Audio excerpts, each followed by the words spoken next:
Patrick Cohen, indécent, médiocre. Le chroniqueur de C avoue violemment accusé. Patrick Cohen a eu les oreilles qui ont sifflé ce jeudi 26 juin 2025. Une récente intervention du journaliste a mis en colère la mère d'Elias, adolescent tué en début d'année à Paris.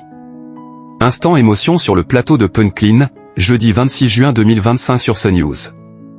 Dans la dernière partie du talk piloté par Laurence Ferrari, la maman d'Elias, tuée à la machette le 24 janvier dernier à Paris, a témoigné pour honorer la mémoire de fils, sans oublier de rendre des coups. Durant son intervention, Stéphanie a salué le personnel médical qui a permis de maintenir son fils en vie pour lui permettre de le serrer dans ses bras avant qu'il ne rende son dernier souffle.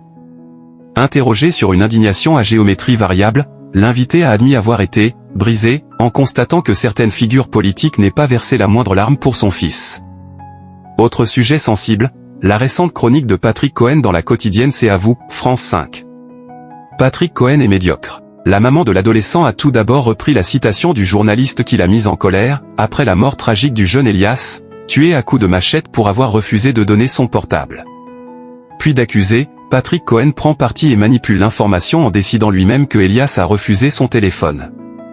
Il réalise un biais cognitif et sous-entend que si Elias avait donné son téléphone, il ne serait pas mort. À ses yeux, Patrick Cohen a repris le célèbre adage, une femme violée, si elle n'avait pas porté une mini-jupe, elle n'aurait pas été violée. Stéphane a poursuivi, 5 mois après la mort de notre enfant, entendre Patrick Cohen, qui est censé être un journaliste rigoureux, on voit qu'il ne l'est pas, il est médiocre, tenir de tels propos, pour nous c'est indécent parce que notre fils Elias est un jeune homme courageux. Patrick Cohen priait de s'excuser. Le lendemain, Pascal Praud est revenu sur cette séquence.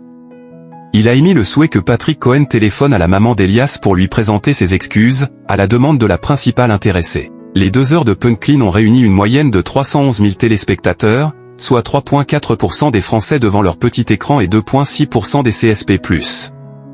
CNews a dominé les autres chaînes d'information.